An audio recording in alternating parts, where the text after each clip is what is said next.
Tudo Olá, bem. estamos começando agora mais um CUT Entrevista e hoje nós vamos conversar com a companheira Rosilene Correia, que é diretora do Sindicato dos Professores no Distrito Federal, é também diretora da CNTE, que é a Confederação Nacional dos Trabalhadores em Educação, e o tema de hoje é o retorno das aulas presenciais no Distrito Federal. E por isso nós vamos aqui conversar com a companheira Rosilene, que vai nos trazer quais são as perspectivas da categoria e como que está esse processo de discussão junto com o GDF. Olá, Rosilene, tudo bem? Oi, Rodrigo, como vai? Um oi para todo mundo, né, que em algum momento vai nos assistir. Então, bom dia, boa tarde, boa noite. Acho que é importante, Rodrigo, a gente também citar que não só o Distrito Federal, mas outros estados e municípios estão também, nesse início de agosto, vivendo essa mesma experiência que nós aqui, que é dessa organização para um retorno presencial.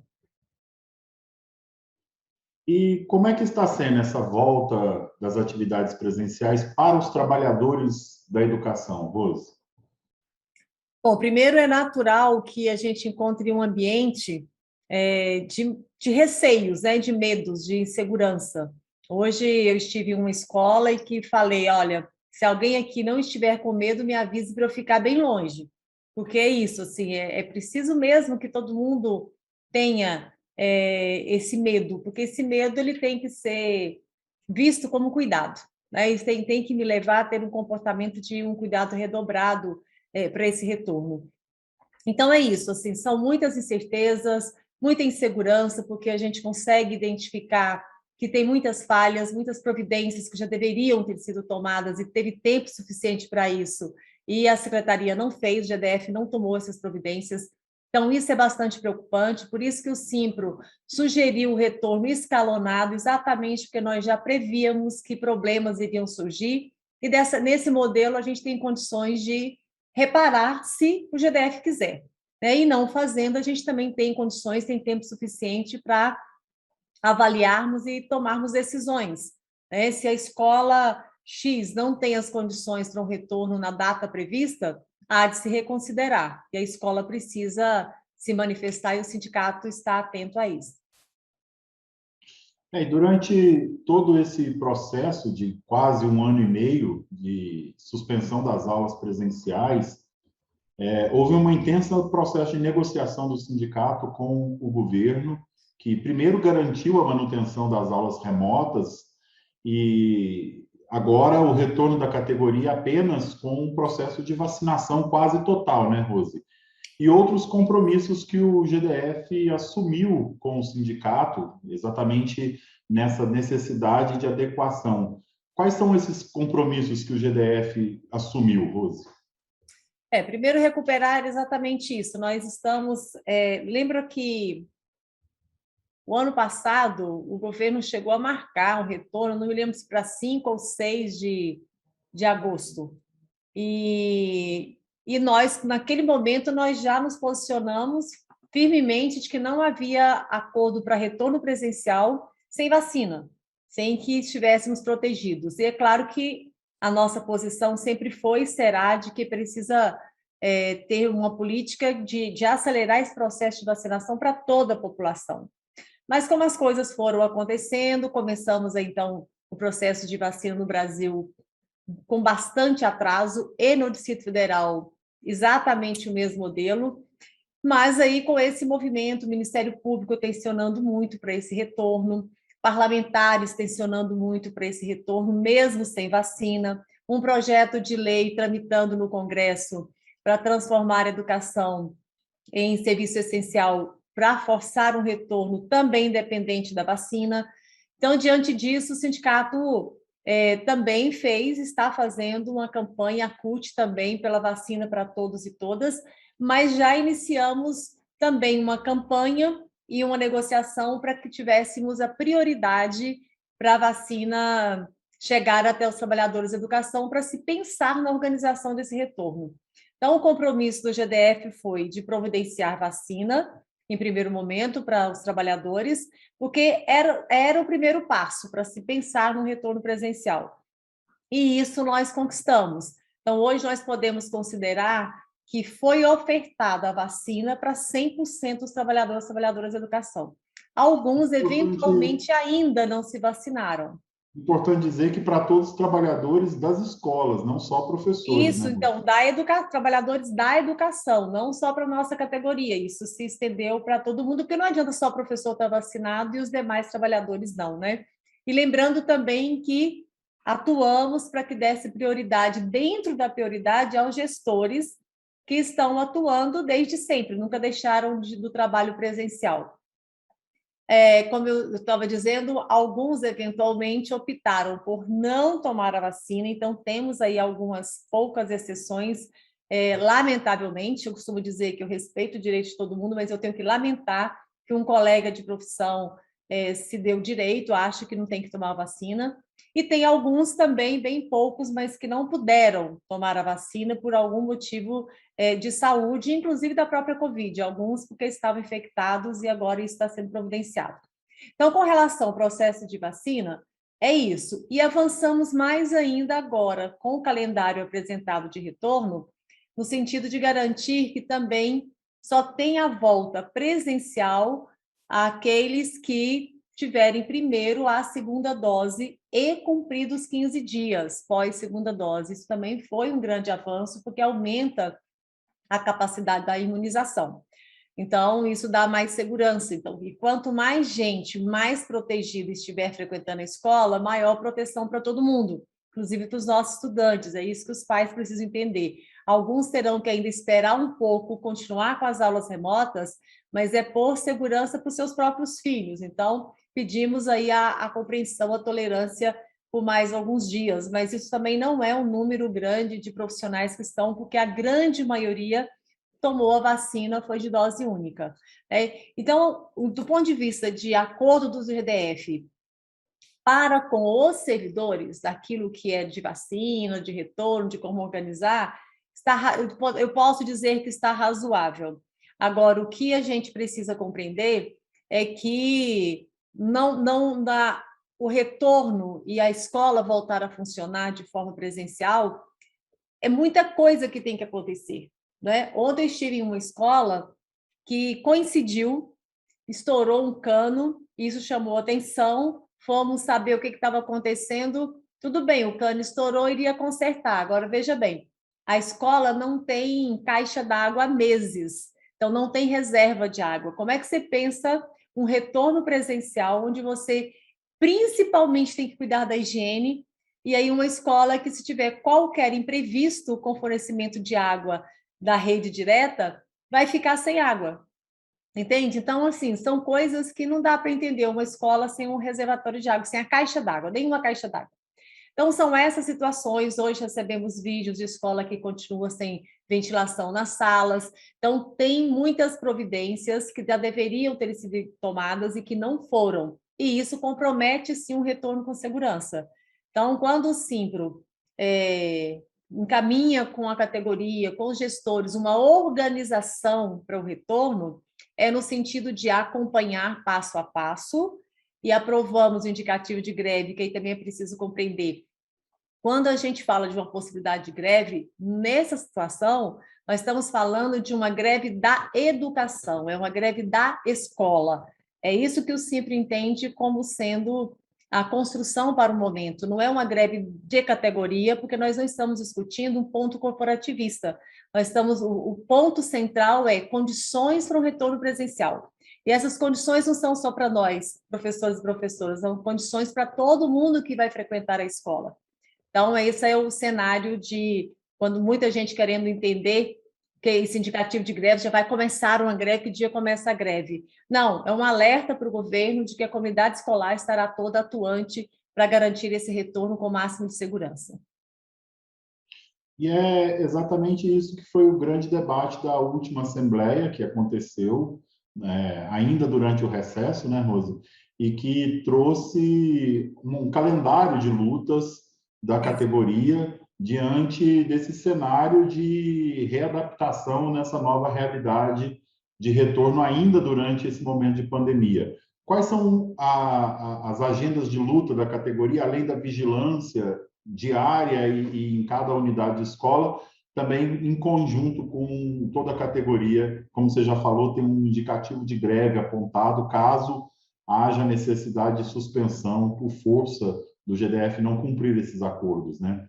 É preciso primeiro lembrar que tem aí uma variante, né? Então, nós não estamos lidando com a situação tranquila de jeito nenhum, por mais que apareça no mapa que o DF está na fase que é de queda, né? Estivemos ali no amarelinho, agora entrando no azul. Só que a variante está aqui no DF também. Então, isso é sim um sinal de alerta para nós. Por isso que nós aprovamos na Assembleia da sexta-feira, do dia 31, um calendário que ele vai desde reunião com delegados sindicais, aos gestores. Fizemos no pleno domingo a reunião com gestores, que eles estavam bem aflitos. Estamos aguardando a agenda com a secretária. Temos outra reunião prevista com os gestores, no nosso calendário, pode ser que tenhamos outra antes. No meio disso, tem aí o dia da greve nacional, né, do Serviço Público, dia 18, mas uma Assembleia Geral marcada para o dia 11, que a gente entende que já tenhamos um período razoável para avaliação desse início, e depois outro dia 31, que é exatamente quando fecha esse ciclo aí da possibilidade desse retorno de todas as modalidades. E aí, enquanto isso, nós também aprovamos um comitê, criação de um comitê. A Comissão de Educação da Câmara já estava com essa iniciativa. Então, ontem eles já nos enviaram um convite, o Simpro vai compor esse comitê, mas é claro que nós criaremos uma espécie de uma estrutura, não chega a ser uma estrutura paralela, mas é uma linha direta nossa com a categoria para alimentarmos o comitê. Então, a ideia é ter frentes atuantes e que depois a gente tenha digamos que um momento em que a gente fecha todas as demandas e os encaminhamentos que chegarem para serem feitos, aí sim faremos no coletivo, e a ideia é envolver organizações, a OAB, a Fiocruz, ainda que seja com alguém de forma voluntária para nos orientar, porque é preciso ter alguém da saúde. Enfim, estamos organizando esse comitê para nos dar mais segurança, né? E acho que é a forma também de mostrar que é uma responsabilidade de todos. Não se trata de responsabilidade só de quem atua diretamente na educação. Acho que o importante é que a sociedade compreenda. Retorno às aulas presenciais movimenta toda a cidade, não é só a escola. Então, é muito mais gente circulando que vai estar em contato com outro que está circulando também.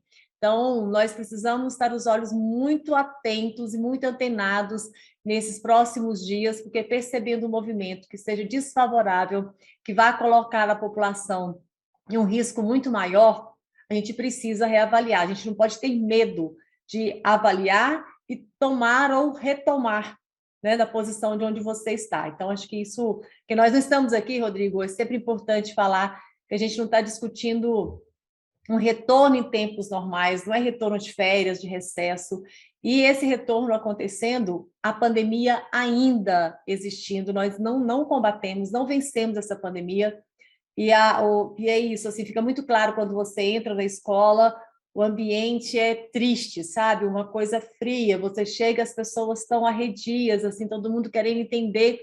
E é isso, nós estamos iniciando um novo ciclo, porém, em uma conjuntura bem parecida, porque nós não vencemos, como eu falei, nós não estamos voltando só depois de vencida a pandemia.